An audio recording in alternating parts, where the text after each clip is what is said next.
Hey everybody, it's the Dynamite Show. Paul Fontaine alongside Jeff Hawkins here on the Fight Game Media YouTube channel. Thank you all for watching on video and listening on audio on Thursday morning and supporting the Patreon. And Jeff, I promised a big, huge special announcement for all of our worldwide fans. So without further ado, are you ready? Yes. No. I said, are you ready? Yes. Okay. For the two of us in attendance and the dozens watching around the world, here we go. All right, I gotta look into the camera. All right, the Dynamite Show has been on the Fight Game Media Network now for over almost 3 years. And Jeff, I think our fans are really, really happy with our content. We've had many changes over the years. I originally started with Parker Klein. Jeff Hawkins came on with me about 6 months into the run. We've been going together now, I think, over 2 years. And Jeff, very exciting time here on the Fight Game Media Patreon. And I'm very pleased to announce that next week, approximately 15 to 20 minutes after AEW Dynamite ends on TNT, you and I not only will be on the Fight Game Media Patreon, we will be live on the Fight Game Media YouTube channel for fans around the world, worldwide, can tune in and watch with us. They can participate in the chat. They can contribute super chat comments for low fees, and we'll answer whatever questions you have. I'm very excited about this, Jeff. I'm so happy. I'm thankful for the support of Dynamite Show fans around the world. And I just couldn't be happier. And I look forward to the support of all of you. And Jeff, I look forward to another 2, 3, 5, 10 years of doing this show with you. So thank you, all of you, for listening. Thank you for supporting the Dynamite Show. And Jeff, any words? I did not approve this bit. What bit? We are going to be on live. Although you put more energy into this than either Nigel or Tony did theirs. My goodness, Jeff. My goodness. You have the chance to give all your information to that soulless whore of a corporation, Ticketmaster. So you can give them convenience fees next month for a card we haven't even announced yet. Lucky you. Oh, they gave us a bunch of names. This was right from their press release. These are the people that are going to be on the show next week. So mark this down, everybody. Oh, for next week. Okay. Or next year. Sorry. Next year at All in London. Okay. So we are assuming nobody's getting any fights. Nobody's getting Jungle injured. Boy. Nobody's contract is expiring. Nobody is quitting. Nobody's dying. God forbid. No malcontents. No. There's one name on here that's interesting because we had speculated that they might be done.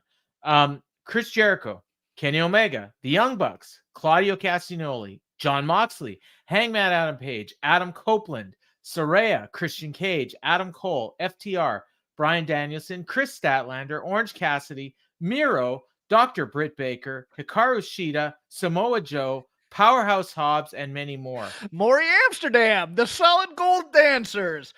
You know whose name is not on here? And he's got a big match coming up at Full Gear. And in case anybody's wondering who's going to win that feud, Swerve Strickland.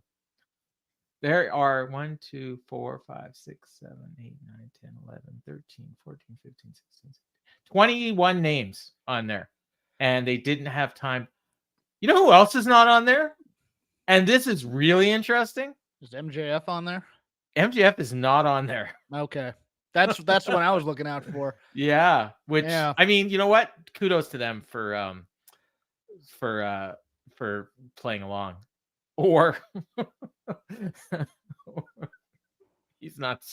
Is Mercedes Moné on there? Mercedes Moné is not on there. Okay, just checking.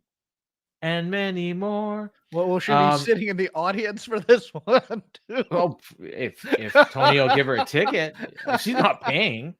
But no, I mean, it's interesting that Hangman's on there and Swerve isn't. Oh, but I mean, see, you can't read into that. I mean, for me, it's just Dude, you're already way past me on this one because I'm just like, so you decide to hype an announcement to announce that you can get on a list to buy tickets. And not this week. Like you can get on in a month. So he went on social media this week, and I mean everyone's boy crying wolf crap. This is what this is. I've come to the conclusion that this is not about the announcement anymore. This is about he wants people to make fun of him. He wants people to quote tweet it and say boy cried wolf and all this stuff. It's all about getting people to watch Dynamite. It's not about the announcement. So it's about getting BS Carney crap to try and get eyeballs. That's what you're telling me? Yes. All right. Exactly no. I will. And it's not even about getting eyeballs for the announcement. It's not about that. Like, he doesn't think anyone. Does he want hate watchers then too? Yeah. Is that what this is? He wants that hashtag AEW. Like AEW is gonna be the new Sharknado, and everybody has to tweet about how bad it is on. Well, no, I don't think that. But no, what I'm saying is it's all about getting the hashtag out there. Yeah. AEW Dynamite, AEW Dynamite. You know, you look at that tweet. I saw it was 11 minutes after he tweeted. It had something like, like 1 million views. Well, so let me juxtapose that. That's the word I was looking for. Good $5 word there. Juxtapose that. Juxtapose. I have a few of them tonight. With a really good thing that came out on social media for AEW today as well. That Doja Cat video featuring the women's division was freaking awesome. Oh, I didn't watch it. Of course not. And they should have put it on television because it's their A show. I thought doing? I thought I saw something about Doja Cat, and I just assumed, she's going to be on Dynamite. So this was just she made a video. This was a music video. She allowed her music to be used. Okay. Yes, okay. Featured Britt Baker, Tony Storm, Hikaru Shida, Nyla Rose. It was fantastic. It's the best thing they've done in this women's division in a long, long time. It got no play on the A show that used to get 850,000 viewers, but it's probably gonna be around 670 or 700,000 this week. It'll be 750, 725 maybe. No, we got a World Series game going on still, so we can use that as an excuse. No, I know, but no, I thought that was a good get. Doja Cat. I mean, she's got. It's an awesome get. This is the type of stuff that Vince lives for. This is why he goes out and gets Bad Bunny and stuff for his company. I mean, this is the stuff that the WWE does well. Yeah. When they hear that somebody famous actually likes them or wants, they would have got them on the show.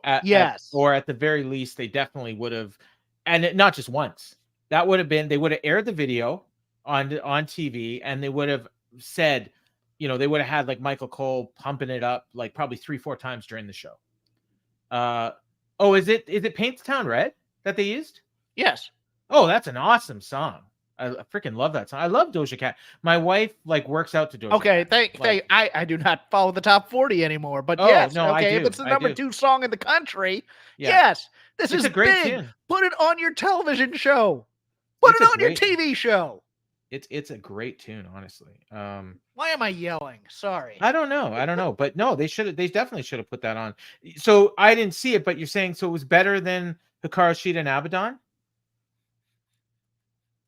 Yes. You'll recognize the very beginning here.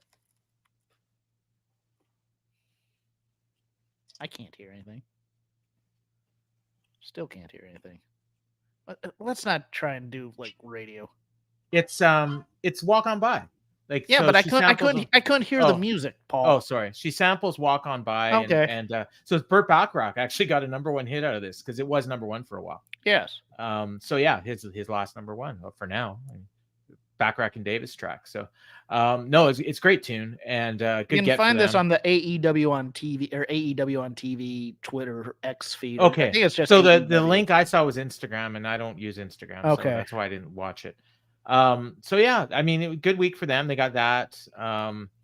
There was a lot of talk about this announcement. I mean, I saw so many different ideas of what this announcement could be, and everyone, and you know what? I will be honest with you. It did cross my mind that maybe they're going to announce an on sale date for All In. That did cross my mind, and then I thought, no, like that can't be right. And I mean, it's fine to announce it, but to hype it as the big announcement, and unless you're gonna announce a match on the card that's gonna blow me away. Did we really need like Tony to make this announcement for No. backstage? Like, you know, with Nigel there, and oh my god! And I mean, and doing it like they both were on a bender last night, and Tony shaved. I was like amazed. No, it was just but it was so low energy too. It's like, yes, we're gonna be in Wembley, and next month. Can you imagine Vince doing this? I don't know. Although, no, you've heard. I mean, like, dude, I would kill for Vince doing voiceover on, like, if you ever listen to his voiceovers of like the Survivor Series when it was originally on there. I mean, that dude was locked in, and it was pure hype, and it was over hype, and it was carny hype, but he was into whatever the product he was shilling for you was. This was just, I'm your buddy. You can come and spend money and come to England next year. But Mel's got a great point here. Like, he's asking people to shell out money for a show that's not happening for what, 9 months, 10 months from now, and in this economy and before the holidays. And it's going to get worse, probably, given the world situation. To buy tickets for a show that you have no idea what it's going to be. Last week. Are you telling me Tony's acting like a tone-deaf rich person? What? Last week they announced the December pay-per-view during the main event, and this week they hyped the on-sale date for All In. We're going to have 7 pay-per-views between now and then. We're going to have 9 pay-per-views between now and All In. And they're asking us to buy tickets for All In. Yes. Okay. All right. I was actually thinking, it's like WrestleMania. Yeah. But that's WrestleMania doesn't even put tickets on sale that early, do they? I know. No. Yeah. And I was thinking about going next year. I really was, but there's no way I'm gonna like buy tickets now. Like if I do it, it's maybe April. You know, maybe like that. Even that seems early. I just want. I don't know if it's age or whatever, but it's like one of those things where it's like, I can't guarantee I'll like the card. Why would I buy a ticket now? Well, I mean, okay, when you're making plans to travel, I mean, that's kind of it's a holiday thing. There are other things to do other than the wrestling show. Put it this I've way, never been to the UK, so I mean, it's one of those things. That's the reason why I'd go. I mean, I'll buy tickets if I'm going to go to Double or Nothing. Like, I'm buying the tickets when the tickets go on sale. I don't know what the card's going to be, but it's Vegas. All my friends are there. That's where I'm going. You know, and I'm pretty confident the card's going to be good. And I'm sure that AEW is going to put on a good card on All In. So I have no doubt about that. But I'm not. But is it a travel card? That's for me what always gets me. And it's do you think the reason they did this now is because of WWE announcing that Bash in Berlin? Yes. Okay. Yeah. I think Tony thinks he's in a wrestling war. Well, yeah. For Europe, especially because if they're gonna announce that Berlin show and that's gonna become a travel show for them or whatever. Then we need to get our travel show going quickly so that we could get that prime European ticket market. Yeah, exactly. I mean, and the thing is, like, they're going to outdraw WWE because, I mean, they're running a building that's 5 times as large, and they're going to probably put on a better card, honestly. So, all right, we should get into this show. We got things that we're going to talk about. We'll just kind of, as they come up, we'll kind of hit them because there's a few different things. Can I ask just a general question just to frame this whole discussion we're about to go into? Absolutely. Did you enjoy this show? Because I don't think I did. I'm sitting here with a bad taste in my mouth that we did a 4-minute overrun for scissoring spot. I was very, very frustrated by this show. Okay, good. I was too. And so if you don't like that kind of audio, ladies and gentlemen, go find your fluffing somewhere else. But I will say, I mean, there was a few things I liked. Well, I really liked the opener. Okay. Were you frustrated by the sum of the parts or the part itself? Because I was frustrated by the sum of the parts. I was frustrated by the sum of the parts. I just don't know what this company is anymore. I sometimes. talked to you. We talked before the show, and Yes. I told you, if you put this card on paper and said, okay, here's what we're gonna do. Here's the matches. Here's the segments between the matches. Here's the format of the show. I would have looked at that and I would have said, hey, that looks like a pretty good show. When I actually watched it, I didn't have that same feeling. Well, here's the funny thing to me, and I'm watching, friends and people who do podcasts and people who work in wrestling media and things of that nature, and I'm watching them talk in real time because that's what X is, despite Elon's attempts to ruin the platform by making it harder than it should be. Yeah. And okay, so the entire wrestling podcasting world and websites, Voices of Wrestling included, has finally caught on to the 2-year Jeff Hawkins talking point. Yeah. That Tony can't build feuds, and that there's an issue with that, and that's what's making this product somewhat worse.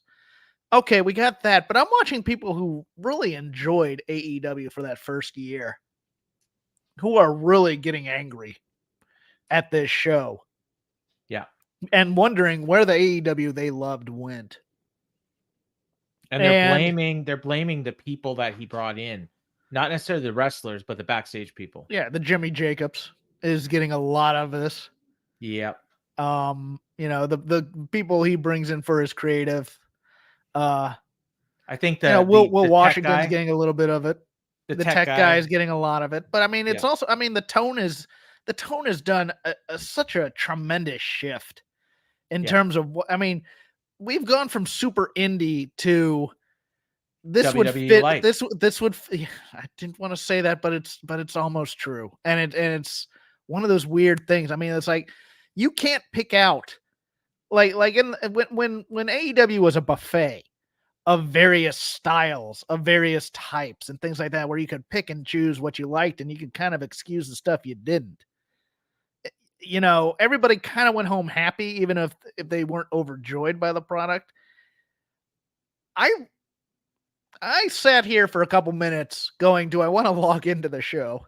Because I couldn't find, I feel like a man without a country. There's nothing that's tickling my wrestling juju that what I like in wrestling, which is, grizzly men who talk smack and fake fight. There's none of that. A lot of this, it feels like WWE light, and even in terms of the whimsical presentations of like your world champion and things of that nature. And I'm just going, I don't understand. I understand the strategy, I think, is to get more eyeballs and to make it more accessible or something, or just, but there's still no build here, and yet it's also a bad style. It's giving the worst of all people. I think as well that some of the talent is I think they're frustrated, and I think it's starting to bleed into the on-screen. And it's hard to tell because you don't know what's angle and what's not. But are they looking for the comments section? Yeah. That's what I'm thinking too. Yeah, I saw Dax Harwood against Ricky Starks on Saturday, and they had a pretty good match. And but I thought watching this, Dax Harwood looks like he's checked out. Like he still put on a good match because he likes wrestling and he likes it, but there's not that fire, that emotion is just not there. It's just he's out there, he's doing a match, he's going to do the best he can because he loves pro wrestling and he loves performing in front of fans, but he's checked out. And I got the same sense watching the Bucks today, that like this was the most nothing happening match involving the Young Bucks I've ever seen. And I think I said that the last time I saw them wrestle. Then you like Matt Jackson's trying to do this thing where he's getting all angry after the match, and he was trying to, he couldn't even hold a straight face. We'll talk about that. We'll talk about that will. Because that's good point by Sam. No, put Sam's first comment on there. People complained when it was a buffet of wrestling too. That's true, but everybody was also happy at the same time. Yeah, because while they weren't getting everything they wanted, they got something they wanted. Now they're getting nothing they wanted, And Well, that's the a difference problem. too is that there was people complaining, but they were bad faith people as well. Yes. And Yes, now, and there were now people the who people that wanted are, it to be a super indie or something yeah, like that, as opposed to an actual wrestling show. and now the people that are complaining are actual fans that were there at the beginning. Yes. The people that were This complaining. is the indie band that sold out. That's what this is. This is the Dave Matthews Band from my college days. This is Metallica. Although Liz Phair made a pop album. Screw her. Yeah, that kind of stuff. Yeah. Kid Rock, God knows why. Never mind Kid Rock. This is a bad example. I mean, and it's funny because Sam's second comment was, if they book for a comments, they should be booking multiple. No, that's your comments, Sam. They're not getting enough of those. No, they're not getting enough of those to care. Otherwise, they would. I think they would. I think if more people wanted multiple women's matches, but the thing is, they look at they're also looking at the analytics. You know what? They're looking at the numbers. They and need they're going, to stop doing that, because I mean, I saw NXT last week did their sixth best number of the year, and they had 5 out of 7 women's matches. And the week before, they had 4 out of 6 women's matches. So you know what? The wrestling fans will watch women's matches.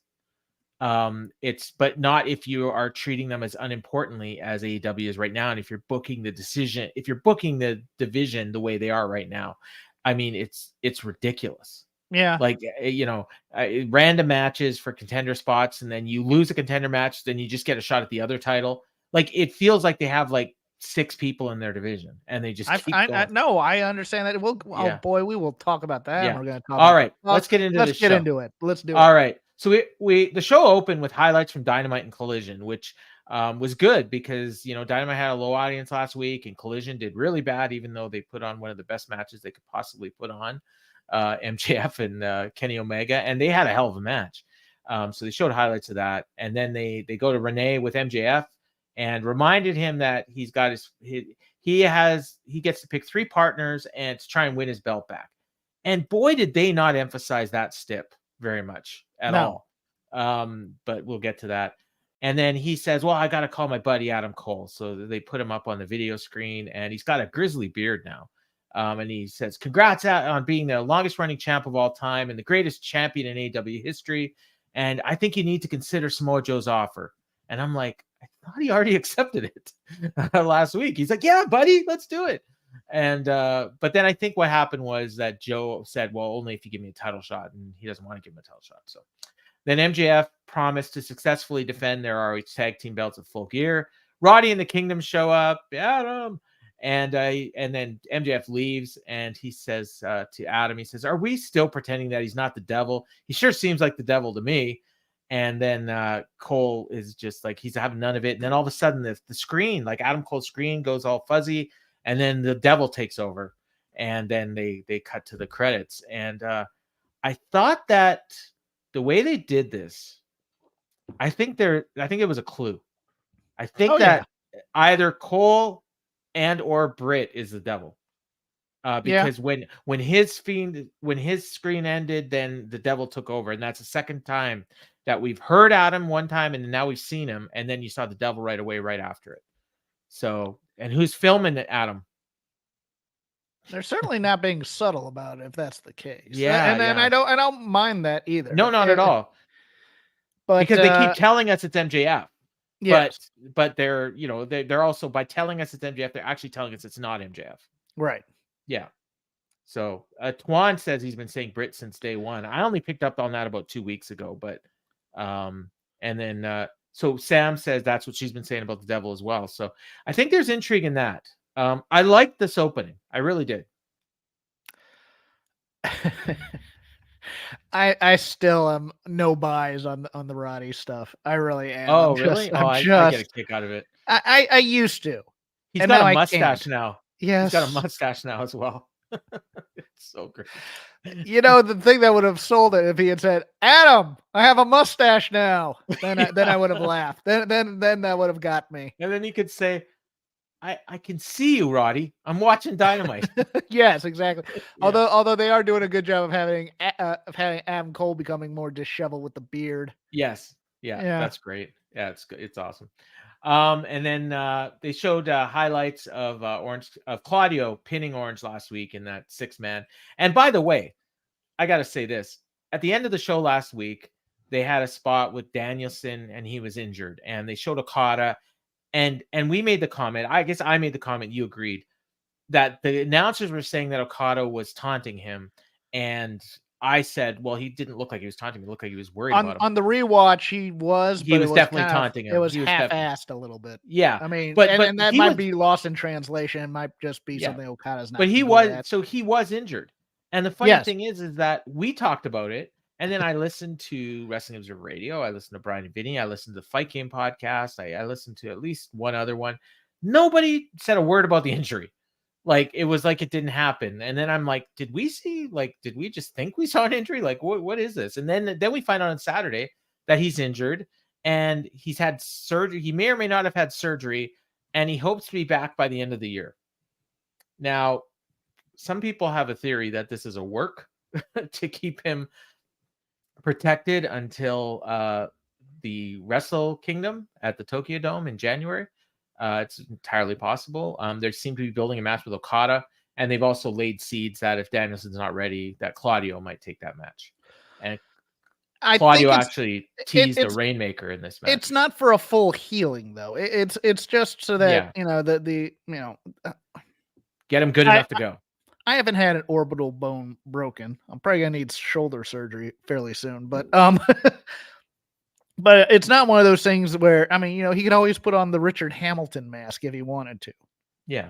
It's just to get the initial pain out of the way, kind of a thing. So, I mean, everybody was like, what do you mean he's got to be back by the end of the year? Go, yeah, it takes a month off. Yeah. Heals a little bit and come back maybe with a face shield or something. Yeah. Or, or just be able to run with it without absolutely, his face feeling it's going to blow up. Or maybe he's not. And then that's what they got Claudio for. So, yes. So anyways, we got this match, Orange Cassidy and Claudio Castagnoli. They had a hell of a match. That was a really great opener. Excalibur mentioned that Wheeler and Hook were exchanging daggers last week during the post match. And then at later on in the match, they're out on the outside, and Claudio, I think he put Orange into the barrier, and then Wheeler and Hook were there, but they weren't really doing anything, and Bryce kicked them out. We see managers interfering all the time. We see distractions. We see everything, and then just for no reason that I could see, he's kicking them out, and then Wheeler left on his own, and Hook was like, he didn't want to go. And then finally he did. And I was just I was baffled by that, but whatever. This was you remember when they were starting the story about referees and favoritism and stuff? Yeah. This is going to be one of those things where it's for 1 week, referees get smart that people actually interfere in matches when they're at ringside. And then that's never going to be a story ever again, which is going to be weird. So they wrestled. They had they were doing all kinds of stuff before the break, because they usually go 10 minutes before the break in the first match. And then they go to commercial, come back. And when they came back, they were actually showing highlights of what happened in the commercial. And it was all backstage. And it was Wheeler and Hook were arguing. They didn't even get physical. And Pat Buck gets in between them, and they identified him by name. And then they ejected Hook from the building. And I still have no idea what Hook did. And then Excalibur's talking oh, he's, he might get suspended. He might get fined. And I'm like, he didn't do anything. And we have this makes no sense whatsoever. We have people brawling all over the place on every single show. And even on this show, we saw, people brawling backstage, and the Hook, for whatever reason, is risking suspension by being upset about being tossed out of the building. So the only reason they tossed him out of the building was that so he wouldn't be there later on to save Orange Cassidy. So they go back, and Claudio does a giant swing into the sharpshooter, and then they did a nice spot where Orange almost made the ropes. Then they reversed it into a crossface. He went for the Ricola bomb. Orange Cassidy collapsed. He lifts him up by the back of his jeans, and then he gives him a sleeper and starts swinging him again. And Bryce checked his hands, and he looked like he was going to be out, but then Orange got his hands into his pockets, and now he's Superman. And he hits the Orange punch and the beach break. Claudio rolled out of the ring, almost didn't get back in. And then Orange did the goofy kicks, and then they started getting stronger. And Claudio was no selling at first, and then he was actually selling. Then he fired up. Orange Cassidy removed his elbow pad, went for the punch. Claudio went for the Rainmaker. Orange hit a spinning DDT. Claudio kicked out at 2.5. Fight forever chance. He goes for the Orange punch. Claudio reversed it, and then Orange Cassidy just stacked him up and got the pin. And he pinned him. And it was weird because like Claudio took like 90% of this match, and he's just beating the shit out of him. And I actually thought they might do a title change. Like, it's kind of back to that classic Orange Cassidy kind of title defense. But he just kind of pulled it out at the end. The banana peel finish, yeah. Kind of, yeah. But I mean, it was a real good match. No, it was very enjoyable, and Orange Cassidy is very enjoyable. It's the aftermath is what kind of. I'm watching it, and you're just kind of, okay, we're playing this note. Yep. But we're not going anywhere with this note. But continue. Yeah, please. so Mox's music hits, he comes out, Orange Cassidy's lying on the ground, came in through the crowd. Orange Cassidy rushed the ring and went after Mox, and then Mox just laid him out. Claudio at first had his back to them, so I wasn't sure exactly what was going to happen there. Was he going to help Orange? Was he going to just walk away? Tad's mentioned here that the best friends aren't there to make the save, even though Trent is there because he's wrestling on Rampage. Mox beat the shit out of him, and he's getting booed. And then security was out to break this up, and then Mox starts beating on security. And at least Excalibur here said he was risking fine or suspension, but he didn't get tossed. He didn't get thrown out of the building, as far as I know. No, he didn't get thrown out of the building because he did a promo 10 minutes later. Yes. Yeah, so he can beat up security guards. Apparently attacking people's okay, but saying the name Pat Buck is not correct in AEW. Okay, gotcha. Yeah. I just want the rules set. Yeah. So Claudio cleared everybody out, and Mox went right back in on Orange, bit him, and then finally Claudio pulled him off. I noted that Mox looked like he was in great shape. And the funny thing is, crowd was booing Mox while he was attacking Orange, but then when Claudio pulled him off and Mox left, they're chanting Moxley, Moxley, Moxley. So, whatever. It was weird. It was very weird because Claudio is standing there just like in shock that he was beat. And he's letting Moxley beat him up, but then he's also kind of looking at him, because you think this is the mutual respect angle or something. Well, they already did that. They did that. They did that. But this almost felt like they were teasing a turn on Moxley for beating up Orange Cassidy. And then he just kind of went back. They just kind of like I'll pick him up. But it was so the catatonic state of Claudio. Well, like Moxley passes him by. The two security guys pass him by. And that's even before Bryce is out there. He's just kind of looking at Claudio. Claudio's just like, I lost. Kind of like he had that kind of Bret Hart look, like when Bret would lose, Yeah, well, I was waiting for Claudio to snap, is what I was waiting for. I think. Yeah, and it didn't happen. So it didn't. Maybe it's coming. So we go backstage, and this is funny because this is where I thought that the formatting of this show was actually pretty good, because last week you talked about the formatting of this show. I think it was on air. It might have been off air. And you mentioned how they got all the MJF stuff out of the way early. Yeah. And then what happened was they had a huge audience for the first half hour, and then it plummeted for the rest of the show. And so this time what they did was they had MJF at the beginning, and they told you that the MJF match was the main event, but they also told you you're going to be seeing MJF a lot tonight. and this was definitely an MJF heavy show. Yes, which, you know what? At the peak of WWE Attitude, we would see Stone Cold in 15 segments on every show. And you know what? He's the biggest guy they got. I have no issue with MJF being all over this show. I'm not going to pretend that I do. I don't. Because look, now I'll say this, because to my fandom, you'd sometimes have Flair come out and do 2 promos in the course of a Saturday night, and he'd be out there with the Horsemen maybe as well. I think it was just the stuff that they chose to put him in. Oh, yeah. And that's what I was just going to say. Like, I have no problem with him being on the show. I didn't really like what they actually did. It was just the same thing over and over and over again. Literally, as we'll get to. So backstage, he's there. He's looking for partners. He's got like a clipboard with a sign-up sheet. So we've seen this angle in WWE like a million times. Mm-hmm. And he gets to Kenny Omega's locker room and he knocks on the door. And Jericho answers the door and he says, like, is Kenny there?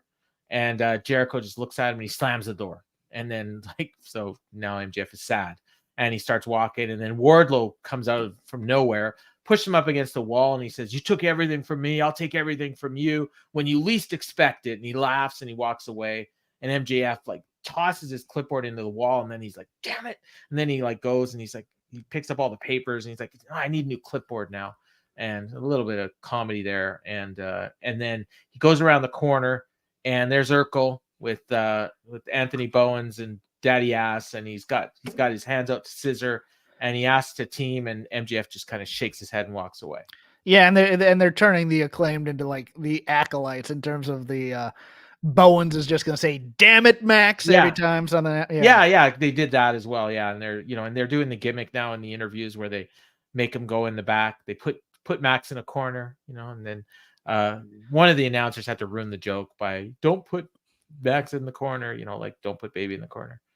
So yeah, and it gets to a gripe I've had about WWE for a long, long time in terms of the world only operates during the time when everybody's at the arena or on camera because because MJF didn't spend the week working the phones in any way trying to get people for this tag match. Well, and the one thing that was funny was Excalibur mentioned later on in the show. He says MJF is striking out in his attempt to find partners. Well, he never actually asked anyone, and and I think the Acclaimed offered 3 times to be his partner, but he's striking out. He's turning down, and Roddy's around too, and he was more than happy to be his partner. Jeff Jarrett and his crew, they want to be his partner, as we'll get to, but he's striking out. But he never asked anyone. Right. It's just really weird. It was like, I'll know who my partners will be when I see them.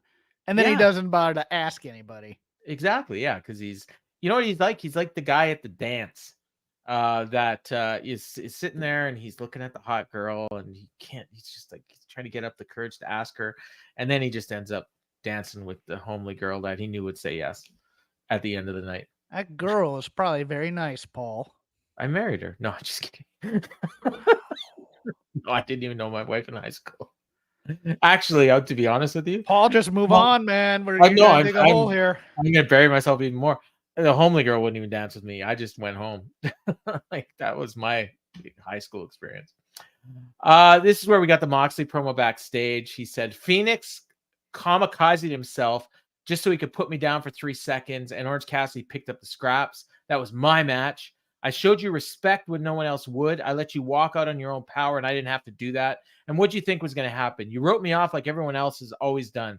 Right now, I'm not doing good. You're probably just the wrong guy in the wrong place at the wrong time. At Full Gear, I'm going to beat you within an inch of your life with my bare hands, and there's not a damn thing you can do about it just because I can. Loved it. I liked it. Yeah, very good promo. The only good promo of the night. Yeah, probably. Yeah, I mean, there wasn't a lot of promos, to be honest. No. And there's, the Bucks one was, I mean, it wasn't as bad as some of theirs have been, but it was the only wrestling promo of the night, to be honest with you, because the other ones were kind of expositional story type stuff. Callous, kind of a little bit, Yeah, well, I was also thinking the Christian one is more exposition stuff. Oh, we'll get to that. I got some thoughts.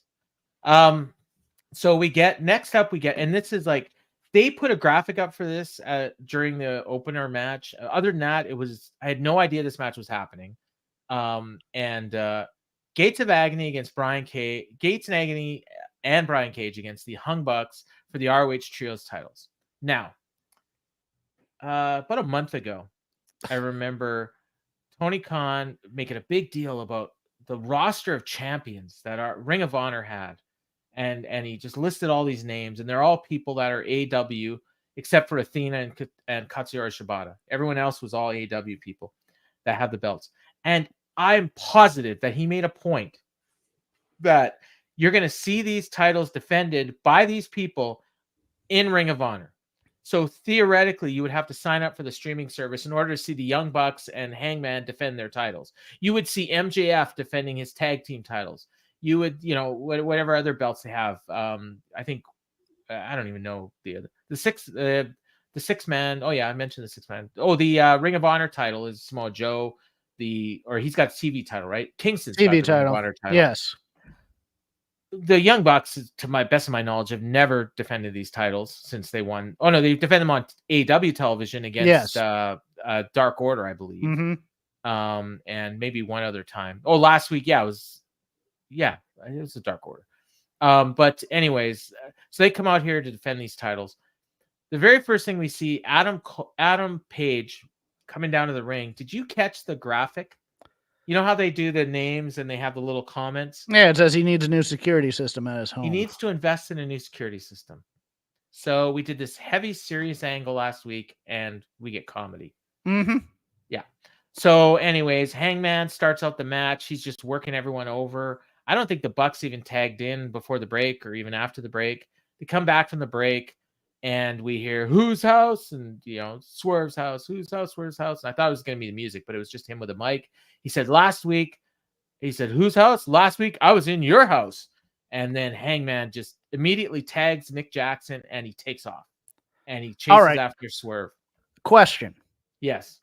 Is this effective because of the threat against the child, or was this stupid babyface syndrome? Because I am kind of torn on this, because I don't think it's the dumbest thing that he'd leave a title match in the middle of a title match. But at the same time, he's a professional athlete. And it's not like Swerve is going to be leaving the building right after saying whose house, Swerve's house. He could get another chance at him. I am torn by whether or not this was stupid or effective. Well, Rangers won the World Series. Damn. Yeah. You don't have it on PVR or anything, do you? No. Okay.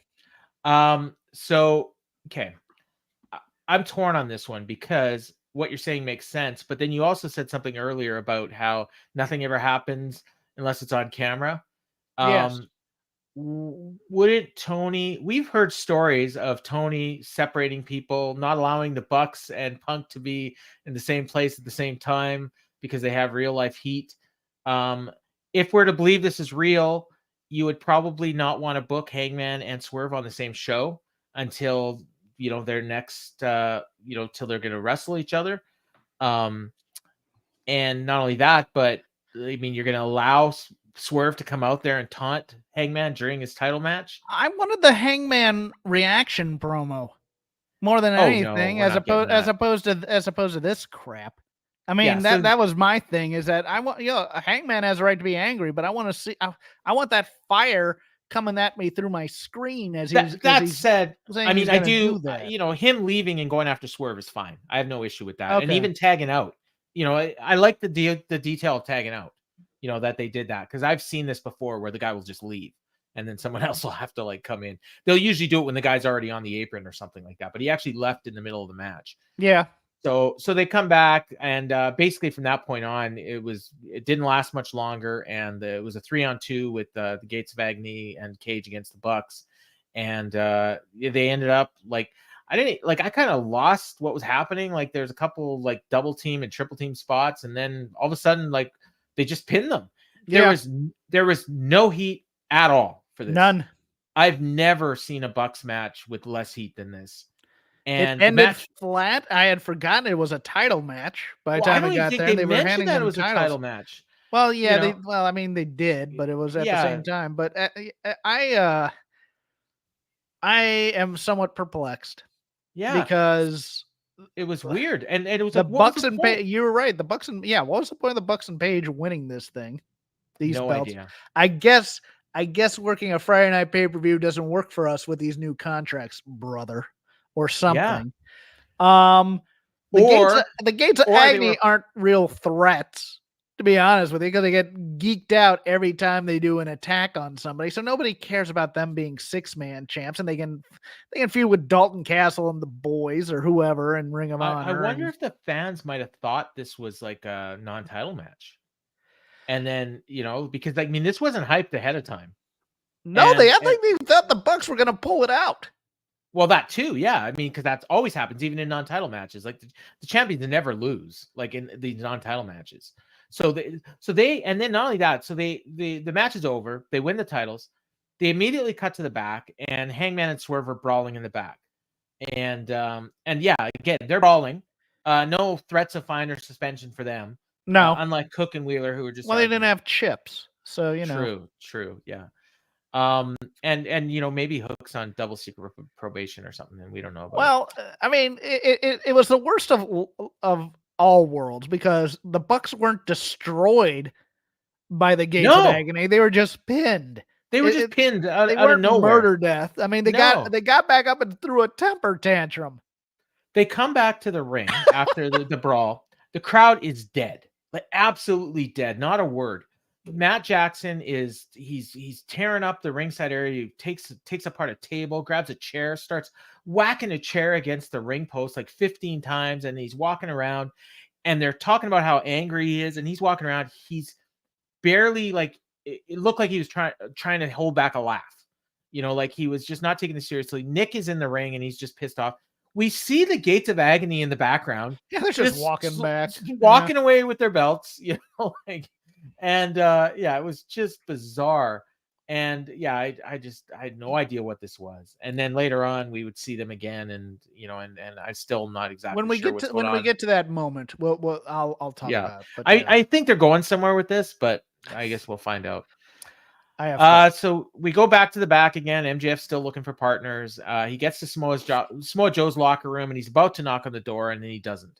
And then he gets to Darby's dressing room. There's a lot of dressing rooms for people back there. And he gets there, and he rips the thing off of Darby's, the nameplate off, and he's got a marker for some reason. I guess the marker was for the clipboard. Yeah. And he crosses out Darby's name, and he writes emo bitch on it and hangs it back up, and he chuckles to himself. And then he goes around a corner, and there's the Acclaimed again. And and Max or Urkel's got a sign that says "Pick us." And again, Anthony Bowens yelled at him, and Billy yelled at him, and that was that.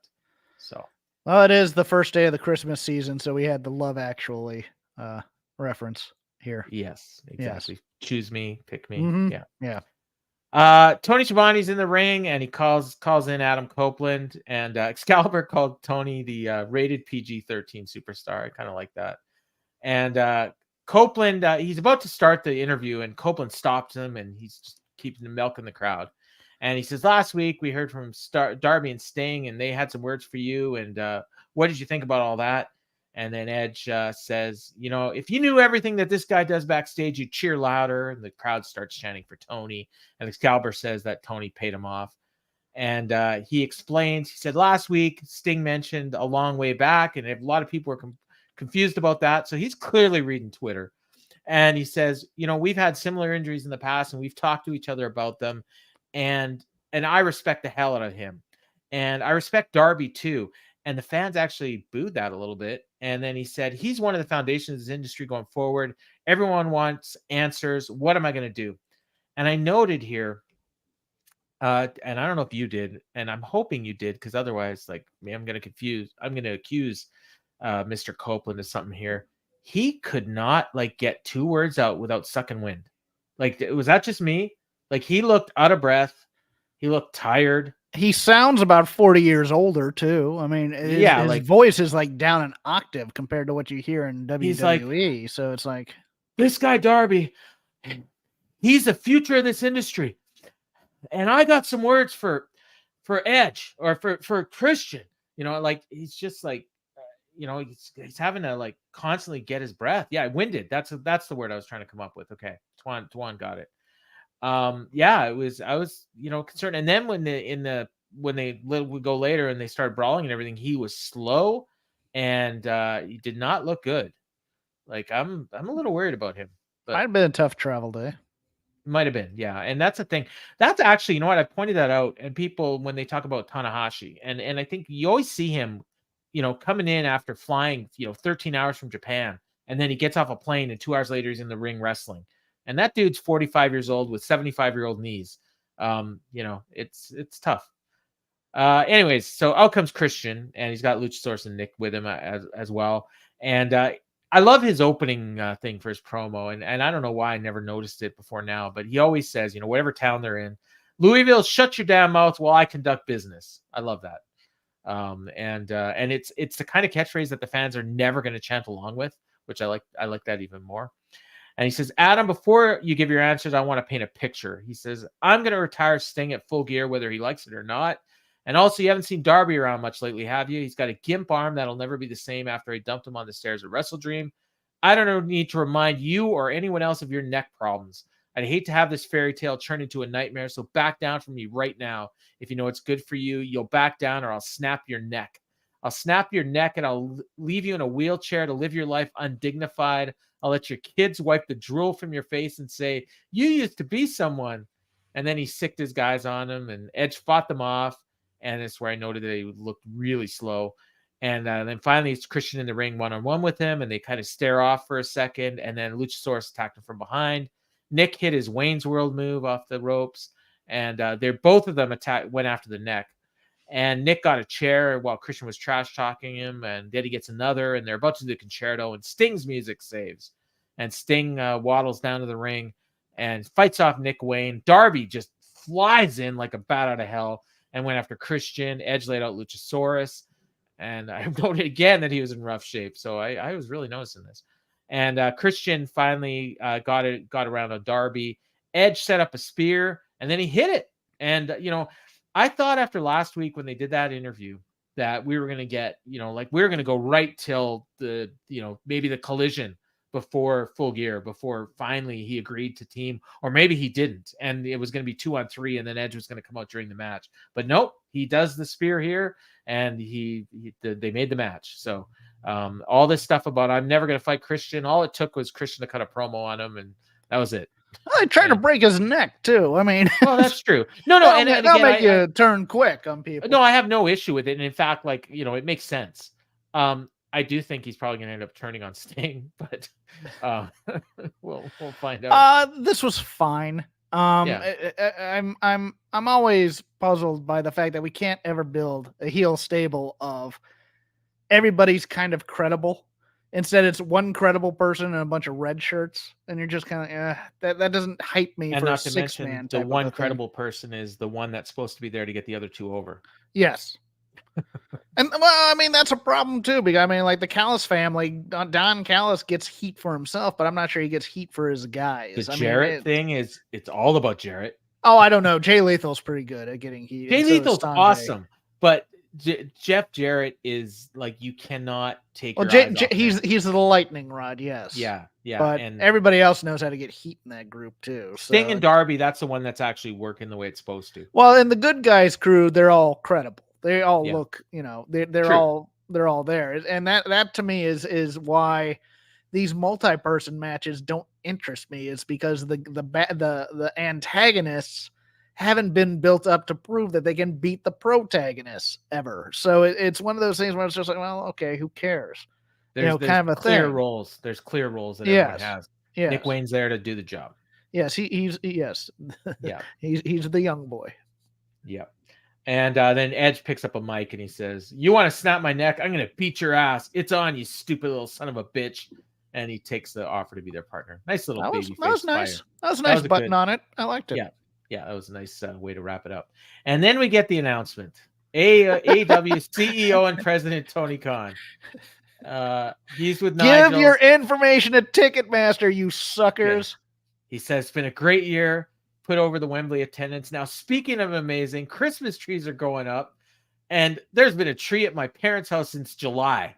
And I've got a gift for you wrestling fans. Tickets to AEW All In.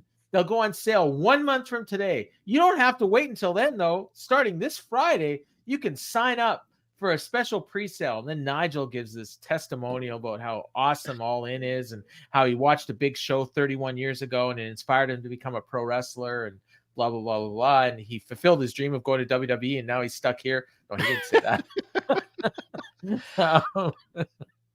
That was bad. Yeah, let me cut to the chase. All right. Tony should not be his own hype man. You think? I wanted somebody to be excited about this All In. Just give me that much here. This is going to be the biggest event in European wrestling or whatever. Just oversell it to me. And instead we got this kind of, there's going to be a lot of people there. And it inspired me to be a pro wrestler. Parents' Christmas trees. Yeah, my parents. Look, my parents never took down their Christmas tree. But what the hell is that to do with All In? I agree. Well, because today is November 1st, and so everybody was playing the Mariah Carey crap. It was one of those things. I got the reference. Christmas tree up on November 1st. I don't know. We do ours. Okay, so my wife does it. I think she usually takes holidays in November, so it's usually whatever week she's on holidays. That's when we put it up. So, but we always feel early. Like most people, for me, isn't it like after Thanksgiving that you put the day after or Thanksgiving or the day after? Yes. Yeah, exactly. So Tony's a weirdo. I agree. But yeah, whatever. But that's part of the point as well. Is get this weirdo off the screen and get. So they should have got one of their big UK stars to do this promo. Tony, Saraya, Nigel. Who else? Heel. Oh, Tony's from New Zealand, isn't he? Sign the grizzled young vets. They'll sell it. They could have had Jamie Hayter. Well, you don't want that false promise. Her name wasn't on. If she ain't coming back, well, yeah.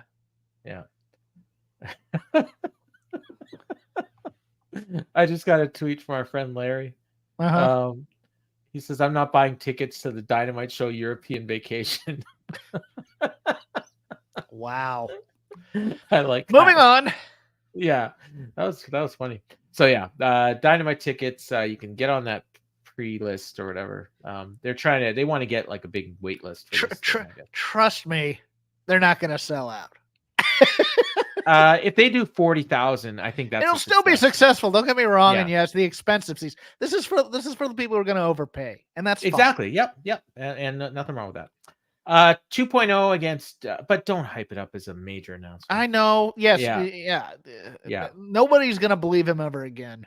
No. And the funny thing is he will have major announcements, and people. Yeah, it's too late. He could have done the Will Ferrell and Anchorman. I have an important announcement. Cannonball, and that would have been a bigger announcement than this ticket. Yeah. 2.0 against the newly christened Golden Jets, which is, if you don't know, is a reference to Bobby Hull, who was the Winnipeg Jets' biggest star in the early 70s when they first started.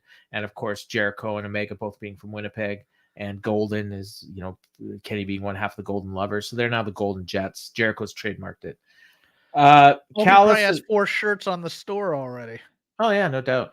Unfortunately, Bobby Hull was a misogynistic anti-Semite, but we don't need. I don't know if Jericho's aware of that. Let's not run the room down. Come on. Yeah. Anyways, the Excalibur or Callis was on commentary, and he mentioned that Jericho and Omega are the second and third most famous wrestlers from Winnipeg. So I assumed he was talking about Roddy Piper being number 1, but no, So Excalibur asked him who number 1 was, and then Callis says, "You're sitting next to him." And Taz didn't miss a beat and says, "I didn't know Schiavone was from Winnipeg." That was great. Best line of the night, and Taz was again unbearable for most of the show. Yeah, but he gets a good one in every once in a while. Yeah. This match was absolutely nothing. Like, I mean, nothing is doing it's it. Being generous. Yeah. Yeah. I mean, it was literally Jericho just pulling out his greatest hits. The 2.0 trying to interfere and not being successful at screaming and being loud. That's what they had. One spot where I think Matt Menard hit Jericho with Floyd, and that led to a near fall. And then Jericho just came back right away. Omega was barely in. I don't even know if he tagged in. I know he did hit. He hit Menard with a Snapdragon, but I don't think he was a legal man when he did. Hager tried to interfere, and he got hit with a knee by Omega, and then Omega dived on him, landed on the back of his head. But the way with Omega, I never know. Like, I think he just likes to make things look dangerous. And then eventually Jericho hit the Lion Salt. Yeah, that's where he got hit with the bat. And the Jericho ended up hitting Parker with just a great Judas effect and got the win. I mean, I'm not sure if Kenny Omega is capable of having a worse match than this. But let me defend this a little bit. At the very least, they were putting over that 2.0. was pulling out all the stops so they could join the Don Callis family. Oh yeah.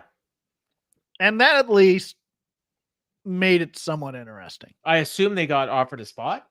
They offered to help in exchange for possibly being consideration. I assume Callis is going to bring him in because we saw Kyle Fletcher lose on Friday and he got in. Well, Kyle Fletcher got in because he came back in with a chair and tried to kill both guys, and Don Callis liked the can-do spirit and the never say die attitude of being a jerk. So Kyle Fletcher is playing Chris from The Sopranos. Pretty much. Yeah. He's got the slick back hair and the suit and everything. Looks good in the suit. He does. Looks like a dork in this post match though, but yeah. But he's the designated guy to take the fall. Yeah, I think 2.0 deserves so much more than this, and they have such a range of talent, but this is what they are. So here we go. It's funny because everyone, when they came into AEW off of NXT, it's like, oh, finally they're going to get used to they're no better off here. No. They are used exactly how they're supposed to be. And look, they got a nice rub out of the JAS. But that's exactly how they were. We thought that they were going to serious them up after a blood and guts match, but no, we're just gonna go with the fastball. There's one of us that didn't think that, by the way. I'll just put my hand up here. I had some arguments with Kevin with me. This one. Yes, I know. Yeah. So Callis got a mic, and he said, "I got to give you guys credit." He said, "Takeshita destroyed Kenny. Hobbs broke Jericho in two, but you're back, just like cockroaches." And he says, maybe we should take it up a notch. And maybe it doesn't get finished in a wrestling ring. Maybe it gets finished on the street. And if you've got the guts to face the greatest family in pro wrestling history 2 weeks in Ontario, California on Dynamite in a street fight, step up, dummies. And Jericho grabbed the mic and he says, he called us dummies. And Kenny says, oh, I hate to be called that. Or he hate even more to be called a stupid head or something like that. And I was like, okay, whatever. And then he says, none of this was about winning matches. It was about hurting us. And you want a street fight? You got it. And I got someone who's been with me in every single battle. Kota Ibushi is going to join with me. And then Callis says, by my match, you're still a man short. And I'm counting, and there's like 3 people there. So I guess they're adding Sammy and hoping he's going to be cleared by then. And he says, Will Hobbs is Jericho says, Will Hobbs is a big man, but I got a friend that's bigger. Callis says, no one bigger than Hobbs. And Jericho says, well, maybe not a normal man isn't as big as Hobbs is, but he's not a giant.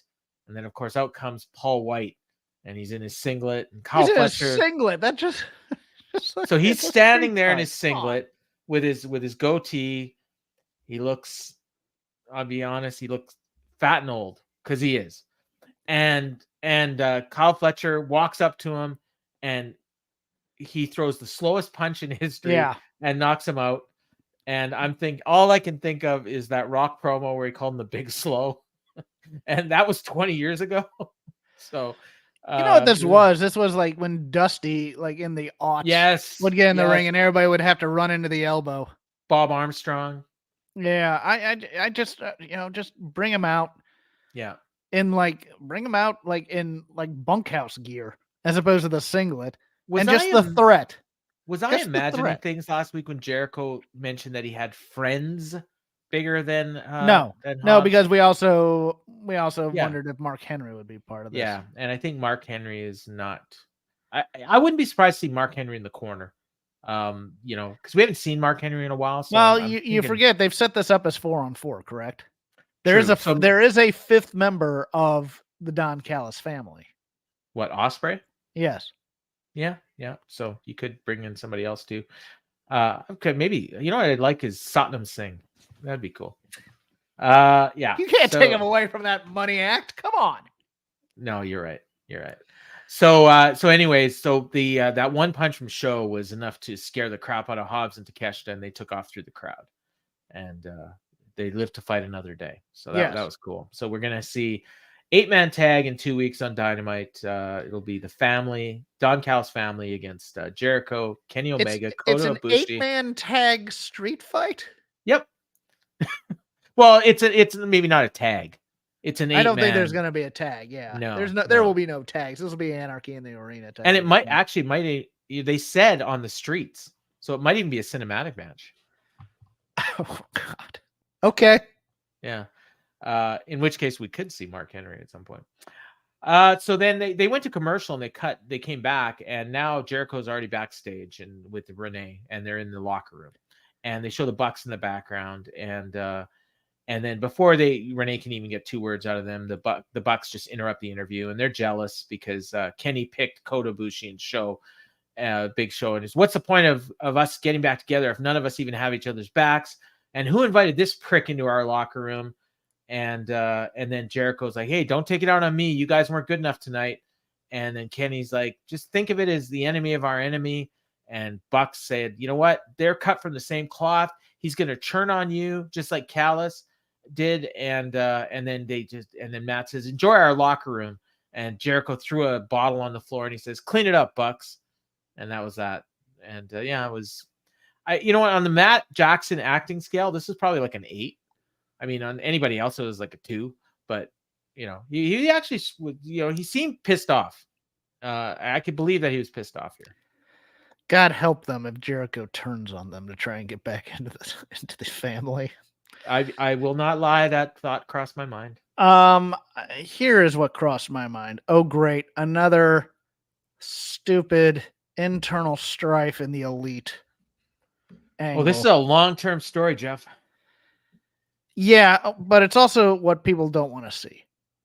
Do you remember? And hold on. Let me get my thought out here because this is a bigger point. I need some clearance on this because I've stretched a bit and I'm ready. All people have wanted since day one of the announcement of All Elite Wrestling is for the Elite, Hangman Page, Kenny Omega, Young Bucks, to be not unlike a babyface horseman, pushed as the biggest stars in this company, as a unit, as a Super Friends unit, probably with all the titles. That's all they ever wanted, to shove it in the face of that other company, because these guys are the best wrestlers on earth. And we've never gotten it because they've sacrificed their own, whatever, stardom, if you will, to let other people have a shot and to quote unquote build other stars. And in doing so, most, in my opinion, you asked other people, are much lesser stars than when AEW started. At least the Bucks and Page, in my opinion. Maybe not Kenny. But all they wanted was this unit, and they've been blue balling this crowd ever since. And now we're going to do another story where, oh no, Kenny and Adam Page are having issues with the Young Bucks again. And people, I think, are sick of it. And this goes back to our talk earlier in the night about people who were loyal to this company tuning out. I think this turns off more people than gets them interested in terms of, this isn't what we want to see, guys. We want to see you all together, and the time's running out for them to be this, because we've been running now for a while. And look, the Bucks got a little slower. Yeah. Page is a little older and a little heavier. Kenny's beat up. Yeah. If we're not going to pull the trigger on this, then let's not do this. But if it's just these guys are the big contracts now and they just want to play with each other, meh. I kind of like the idea of, well, I don't know if the Elite turned on Jericho, but the Bucks might. And I think that's what he meant. I think that's what he meant. Well, I think he was including Kenny in that. Oh, maybe. Okay. But I don't think Kenny can rejoin with Callis. I don't think that's the story here, since he's the losing. But it could be the Bucks, and then we could be the Bucks as the tag team unit for this Don Callis family. Because they probably need a team. Are we gonna get 12 total, and there'll be a Judas in there? Well, wouldn't that be Jericho? Probably. Yeah. Kind of hoping it's Fletcher, but that's me. But yeah. I think, you know what? I'm not even buying that they're going to turn. I'm going to buy that they're going to tease the turn. Yeah. And then blue ball everybody, because we're going to get to that also. Yeah. because they just did that in the women's division too, and I'm angry about it. God, the women's division. Yeah, but I think God, we're getting more Days of Our Lives type stuff, and who knows, they could be involved as two of the smaller Devil's minions. I did see. I've seen that theory as well, that it's the Elite as the and this has become a whole Kaiser Soze thing where somebody's actually, but there are people from every angle who are now part of this entire thing of the Devil. But Callis being behind all that would make sense too. And then because really there's a bunch of guys in Callis's family that should be thinking about the world title, and they've actually good God, this would become the corporate ministry if that were true, though. I mean, you have all those guys. Oh, hey, Tony loves recycling his Attitude Era stuff. Okay. All right, next we got Willow Nightingale and Hikaru Shida. And again, Willow Nightingale was in a number 1 contenders match last week, lost, and here she is getting a world title match. There was no heat for this. This girl was dead for this. I couldn't believe it, and I love. Well, Shida. Shida did a dive right before the commercial, and they picked up. And then I fast forward through the commercial, come back. You literally could have heard a pin drop when they came back from break. And Willow, every time she would fire up and get her comeback, they would actually get into it. But then when Shida would kick out, they would boo, and then they'd start to lose interest again.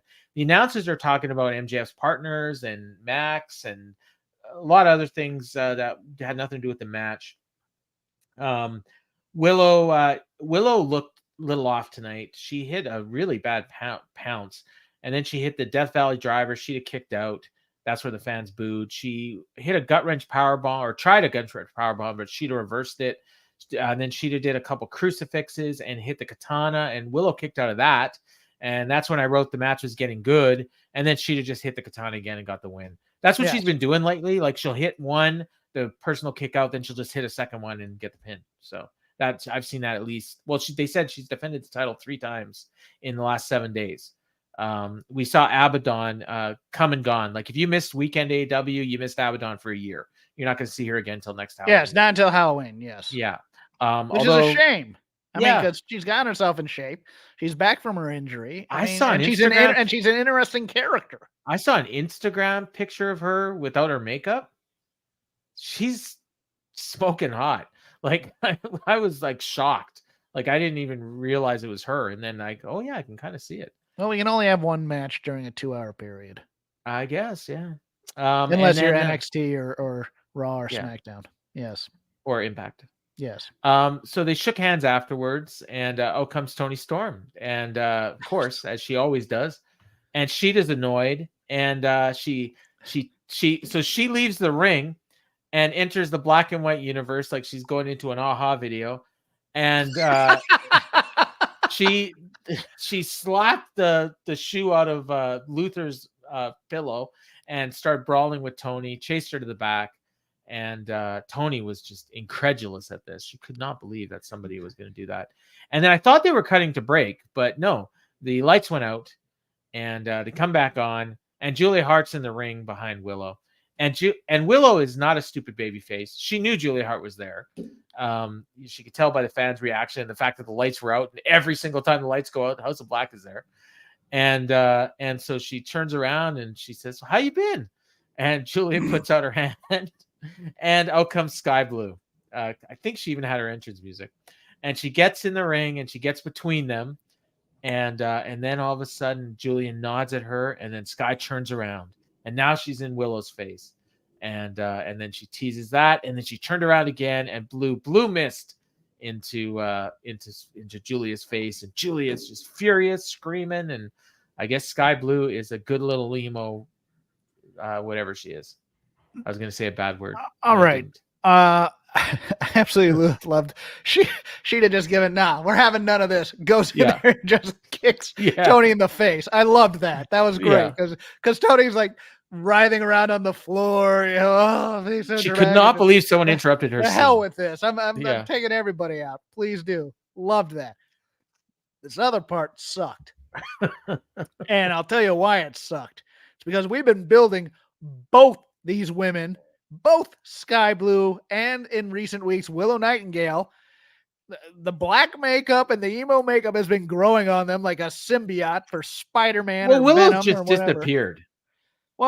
Yeah. Well, no, they just forgot that, and then Sky Blue, they've actually been making it a gimmick that it's been taken over, and now, no more. It's gone too, right? The makeup wasn't there. Oh yeah, no. She spits blue. We just figured out. Oh, we do the corporate synergy with Warner Brothers for the because I don't know if you caught this when she spits the blue mist. Julia Hart screams is it Margaret Robinson who played the Wicked Witch of the West in The Wizard of Oz? She screams, "You stupid girl," which is the same line as when they throw water on her and she starts melting. Oh my God. And she had the witch hat on. Yes, it was very planned that this was a Wizard of Oz spot here. So you know what you were saying earlier about how people never talk unless the camera's on? Yes. So I have a theory. Willow and Sky Blue actually did talk. And it was after the little thing they did on Rampage. And Sky Blue noticed that Willow didn't have the makeup anymore. And she's like, "What? How come the makeup isn't spreading on you like it is on me?" You better have a like, punchline. She says, "I washed my face." And Sky Blue is like, "Oh my God, really?" So Sky Blue washed her face and now she's good girl again. I hate you so much right now. I absolutely loathe you for that. I washed my face. Yes. She washed her face. I'm going to tell you something. A female House of Black would be the most interesting thing any of these three players would be doing right now. I know people were dreading it, and I didn't mind it at first, even though it was an absolute waste of Willow, who's, again, someone wrote this to me when I was talking about the Young Bucks as a major babyface stable. It's like, boy, AEW has a habit of just running things into the ground until people don't want to see them, or not following through with them. The Willow Nightingale as a babyface star thing is dead. It really is. I mean, if she had beaten Jade, if she had been the one to beat Jade Cargill, she'd be huge right now. Instead, we decided not to. We'll give that to Statlander. Okay, fine. What do you do with Willow then? Well, she comes out, she has a happy theme song, and she claps, and nothing matters on the screen. Just still stupid, but but you have nothing to do with her. You have no one to build her for, unless you're gonna have her beat Britt. Well, you know what they could do is you could just do next week. They could do a match between Willow Nightingale and Ruby Soho, and the winner gets a title shot. Because this is all. There's only and four then the people loser in this gets division. a title shot at the winner of Shida and Tony. Yes. It's ridiculous, and at least they were doing something with it. And God knows I need less Sky Blue in my life. I got a response. I tweeted out that Hook is facing fines or suspension. What did he even do? We'll see out of control brawls all the time, and no one is ever punished. And I hashtagged it AEW Dynamite. Didn't tag anyone in this tweet, and I got a reply from someone that doesn't follow me, and I don't follow them. And it says, "I shall begin my unsuspend Hook campaign again." And this the person who their name on X is Hook did nothing wrong. They're scanning hashtags, which is great. But back to the point. That's awesome. No. Oh, and she sent me a GIF. Thanks for following, with a picture of Hook eating chips. That's awesome. The Hook stands have entered the chat. Yes. Yeah, I love this. Sorry. Back to the point. Yes. We need some characterization. We need something. We need feuds being built. We need promos being cut on people. If we're going to go with bad WWE light stuff, let's go all the way with the women's division, because it at least makes them somewhat interesting, as opposed to just standing backstage being catty at one another and talking about Thunder Rosa sandbagging people, et cetera, et cetera. This women's division has a hell of a lot of talent, has a hell of a lot of people on the bench who aren't even being used from week to week. It feels like there's only 4 women who work for this company at some times. And it's not that hard to write strong female characters, as long as you're not doing Bechdel tests, or as long as you're not a middle-aged man. All women are catty. Look, I'm a middle-aged man. I could write some angles for them. You could. And you know what? But you would probably want somebody above you to look at it and say, okay, this works, this doesn't. Yes. Not just Tony Khan. Here's a shocking thing to do. Book them like the men. They are just normal people with certain aspirations as to why they got into the wrestling business, to make money, to have power, to get dudes, whatever. If I'm Mariah May and or Mercedes Moné and watching this, I don't want any part of this company. I agree, and we say that every week. So I mean, we're just right now we're just screaming at a wall. So I know. let's move see. On. Maybe it'll get better.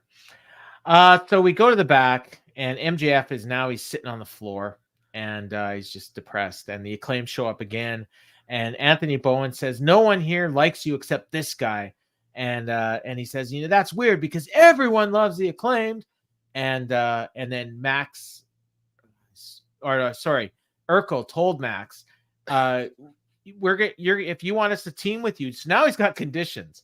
MJF's already turned him down twice, and now he's giving him conditions. He says, you've got to scissor us, and you got to wear what's in the bag. Max opens the bag, and he looks at it, and he's like, hell no, we're never tagging. And he says, I got one more group on my list, and he goes around the corner. And I don't think the greatest wrestling faction in AEW showed up. Who do you think's name was on his list? I don't think it was this. I think it maybe like House of Black, Dark Order, FTR. FTR, yeah. Well, that's only 2 though. Maybe the Hung Bucks. No, because he already tried Kenny. Anyways, he turns around the corner and it's Jeff Jarrett, and it's the entire crew. It's the entire crew. And Jarrett's smiling. We're here to help. And Sanjay is, come home, Max. Come on over. And Jay Lethal's come over. And I'm just like, yes. Yeah, this is what will save the show. That was right here. So great. And they blue balled Jeff. We didn't get to see Jeff Jarrett's crew. Although we also didn't get to see the reaction shot of Max going, oh, hell no, kind of a thing. No, it made it look like he had decided that was going to happen, and then the Acclaim, meh. So we cut to, I guess they must have went to commercial here, and we come back, and they did. Renee says we're closer to tonight's main event, and before she can get any more words out, Roddy and the Kingdom show up, and he's like, Adam, I guess he called him, and he says, can you believe that Max didn't even attempt to ask us to be his partners, especially since I've been so nice? And Adam tells him to shut the hell up and hangs up. And Matt Taven or Bennett is like, oh, I think we got cut off. I'll try to get a hold of him again. And just a little bit of comedy. So they were left, we don't know. We got 3 options now of who's going to be MJF's partner. It's either going to be the Acclaimed, or it's going to be Jarrett's crew, or it's going to be the Kingdom. And then we go to the main event. And the Bullet Club Gold do their entrance. And then the Acclaimed music hits. And he does his rap. Most of it gets bleeped. I don't know if you heard it, but TSN bleeped the hell out of it. They bleeped the hell out of this on regular TV too. And the one line I did hear that was actually pretty good was calling them New Japan Rejects and the Ass Boys. And the local one was run them out of town like Rick Pitino. Yeah, I did catch that one. Louisville. Yeah, I did catch that one. I thought maybe he was going to say something about and they said something about pubic hair and Juice Robinson. Yeah. I did catch that as well. Excalibur pointed out, the Acclaim's here, but MJF isn't, so maybe he picked Jeff Jarrett's group. And then MJF's music hits, and he comes out, and he's wearing pink tights, a Scissor Me shirt, and a pink Barbary scarf. Crowd goes nuts. MJF wants no part of this scarf. He throws it away before he even gets to the ring. My joke was the chase figure has arrived, because there's going to be an MJF variant of this sold. Oh yeah, for sure. Yeah. And so they did their match, and MJF wants Jay White right at the beginning, and he's trash talking Juice. And Tony Schiavone at this point brought up, who's the man in the devil mask? Everyone thinks it's MJF. And so it's the first time I think maybe the announcers have actually started talking about this, devil mask thing. So I think we're, they're going to stretch this out, but we're probably getting closer to the end here. And Excalibur does his rundown here. Rampage, we're going to get Penta versus Vikingo versus Commander. I think that was originally scheduled for this show. But that's what I thought too. I thought I was missing a match, and then it didn't happen. They moved it to Rampage. And Christopher Daniels and Matt Sydal against the Guns. That should be good. So the Guns are working twice, which is interesting. Sky Blue and Marina Shafir. So Shafir gets the job. Sky Blue probably getting a title shot. I guarantee you Sky Blue's getting a title shot. Like the next time we see her after Rampage is a title shot.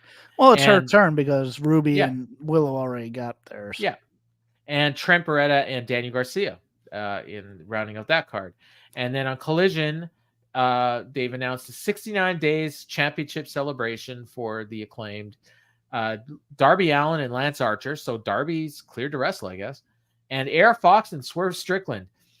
And it's funny because when they first they did that famous match back in Lucha Underground, and then when they finally did a match on Dynamite, like I remember there's a lot of hype about it. People were really looking forward to it, and it's like, and now here it's just some throwaway match that nobody's going to watch. And yes, neither one of these guys are any more over than they were when they did the match the first time. In fact, they may be less over. Well, maybe Swerve's a little higher. AR Fox is definitely like nothing. Yes. Yeah. So, I guess AR Fox is wrestling again. I guess Tony remembered that he had him under contract. So they go back. They had Austin and Billy working together, and it was so weird because I wouldn't even have thought about it until Taz mentioned that it's father and son. MJF was really impressed by Billy, but he got annoyed with Urkel. Crowd was chanting "Suck it" like loud because he was doing it. And they're just, they're just doing the standard match. It's basically the, Black Bullet Club Gold working over the basically Caster for the most time and work into a hot tag for MJF. They go to do the scissoring spot and MJF doesn't want to. And then finally they get to where they're going to do a 4-way scissor and the Bullet Club Gold pulls them out of the ring. So that was kind of cool. So you knew that it was coming. And then that's when the fans started chanting, "Let them scissor." They announced Swerve and Hangman's official for Full Gear, and Christian and Luchasaurus and Nick Wayne against Sting, Edge, and Darby. Sting, Adam, and Darby. I guess their team's sad. I don't know. I came up with that on my own. Anyways, they come back. Caster's working for a hot tag. Finally makes the hot tag to MJF, and the place just went nuts. White just bailed as soon as MJF tagged in, which was awesome. It's like one of the best things on the show, honestly. And total Hulk Hogan body slam babyface comeback. And he's trying to go after White and chase him around the ring and then into the ring. And then the Guns clipped him from behind. They went for 310 to Yuma. MJF hit a DDT. Then he did the kangaroo kick and laid out one of the Guns and Juice. And then Jay White hit him from behind with the Blade Runner while he was celebrating and got the pin. And I thought the Jay White MJF stuff in this match was perfect. And Jay White pinning MJF was perfect. So MJF doesn't get his belt back. And Jay White pins the champ. So, it's going into the pay-per-view. Nobody thinks Jay White's going to win, but they did everything they could. And I thought that this match was, much better than I was expecting it to be. It wasn't great. I thought the tone was wrong. It felt like a slapstick match to me, which I didn't like. It's one of those things where the Bullet Club Gold are just geeks now. And it's like, okay, when they were first getting together, you thought, okay, maybe they could be a gang and maybe they could be menacing, but there's no menace in them at all. They didn't really beat down. I mean, it was highly stylized, choreographed spots, everybody gets pulled out at once, etc., beat down kind of a thing. I like the end of it, but it's like, okay, the kangaroo kick. This just wasn't for me, I guess. Jay White is like the one guy in this match that remembered they have a pay-per-view that they're building to. Yes, and the ending was great. I did laugh during the chasing around the ring spot when they went in. You could hear MJF scream, "Cut me off!" To one of the Bucks. I just went, okay. For me, this would have worked better if the Gun Club had come in there with a mission to beat down these guys, and instead it became a wacky hijinks type of thing. It became a mid-card Raw match for me. And I was just like, okay, I like everybody in it. Don't get me wrong. And it was all, and then we had an overrun to a scissor spot. I was just like, send the people home happy. That's what I want heat. I want intrigue. I want a cliffhanger as to why I should watch next week to build up this match between Jay White and MJF. And I didn't get it. And it's just, it's frustrating to me, the builds on these matches, but for what it was, it's fine. It's just, MJF is such a comedy character now, and I can't take him seriously as a world champion. I'm sorry. So after the match, they tried to do a 4-on-1 attack on MJF, but the Acclaim made the save and ended up with Jay and MJF alone in the ring. Jay's got the belt. MJF is, he's still hurting. Crowd's chanting for MJF. Jay White charges him, and Urkel makes the save and jumps in front of the belt and gets laid out. And MJF chased Jay out of the ring. And I was amazed. The crowd did not cheer this at all, which was shocked. And then MJF is checking on Bowens or on Caster, and the fans were chanting bullshit. And I have no idea why. Like, I guess because they were expecting the scissoring. Like, I'm not exactly sure. And then Caster, while MJF's checking on him, he puts his 2 fingers up because I want the scissor and that's going to cure me. And MJF's like, no, I told you no. He swats his hand away. Billy Gunn jumps up, gets in his face, starts screaming at him. He's dropping F-bombs at him. The crowd, it got bleeped, and he's like, he did all this for you. He took a bullet, and you're just gonna walk away? No, we're not having this. And then finally, they did the scissor motion. They did the 4-way scissor spot, and as you said, everyone goes home happy. And and Jay White and the Bullet Club Gold leave with MJF's belt, and he doesn't really seem all that concerned about that belt anymore, does he? No, and it's like, okay, so everything's status quo from last week then. There's no, the stakes haven't been heightened in any way. No, and and again, we had all these ideas for, possible partners for MJF and possible ways they could spin off of it. And what do we got now? We got MJF teaming with the Acclaim, which is probably not going to be the only time it happens. Yeah, this is Hangman teaming with the Dark Order. In so many ways. I mean, it's a guy who is very over and very elevated in your champion, teaming with guys who make you laugh. And it's like, okay. Yeah, no, I hear Is that who you would choose for a fight? The guys that make you laugh, or the guys, who can fight? I think the idea is they're champions, but no, the idea is it makes for entertaining television, and I get it, but it's just at the same time, I'm just like, okay, and then MJF doesn't actually come around his morality on his own. He needs Billy Gunn to start dropping F-bombs at him to do the right thing. It's just, this entire MJF needs to be a scumbag, but he needs to be a heel scumbag so bad. I just it's miscasting to me, and I understand the instincts here. Because, everybody loves a kangaroo kick. Everybody loves the double clothesline type of a thing. But you got to fight against those things sometimes. Sometimes the crowd's wrong. I had the thought in my head, and they teased this actually in the video package that they aired for MJF and Kenny. What if it's Callis and his family that's the Devils, and it is MJF in the Devil Mask, or maybe even Callis, but MJF is part of it. And he's actually ends up with, and he's played everybody. That'd be great. Yeah, it would make me so excited for this program that I got worked that bad, and that this is a giant. And then if they start giving a little serious edge to this product, then I'd be back into it. It would totally give me a 180. And then you could have, Hobbs could, be the TNT champ. You could have Takeshita and Fletcher going after the tag belts. Yeah, we could do what we should have done with the Pinnacle. Dump the shit out of Sammy because he doesn't fit. Sammy's going to be the Judas, by the way. Probably. Yeah.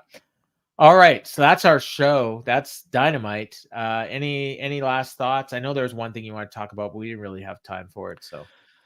Well, I mean, it goes back to my thing about getting heat, and I know that people were like, Jim Cornette, he's so old and he hates this product, and he says mean things. I don't want that on the TV. It's like, do you know the number of people that would tune into this if they heard that Jim Cornette hit one of the Young Bucks with a tennis racket to have FTR win the title match against them?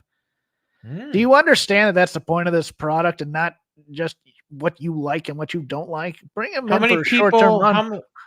How popular is his podcast? It's pretty popular, but at the same time, it's one of those things where it's like, dude, people love that real life hate stuff in their wrestling.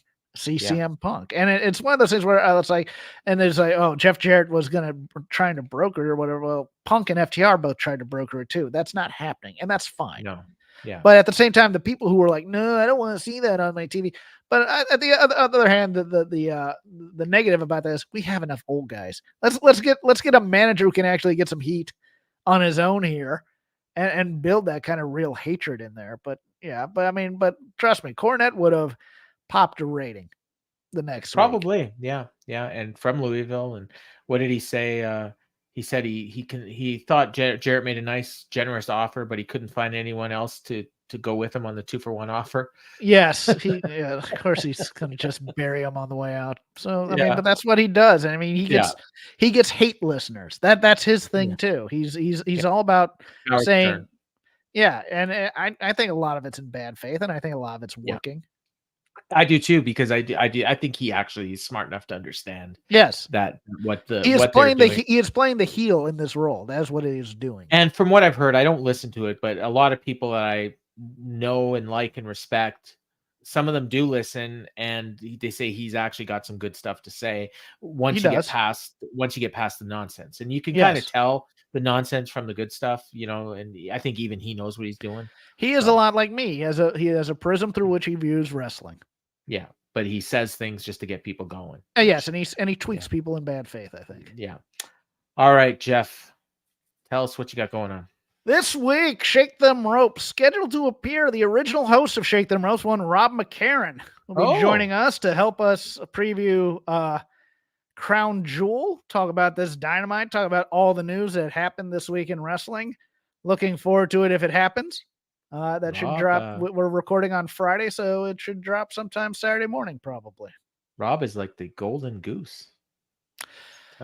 Rob got married, and he decided he wasn't interested in watching all that wrestling, and he decided to have a life, and it's always a pleasure to have him back. Yeah.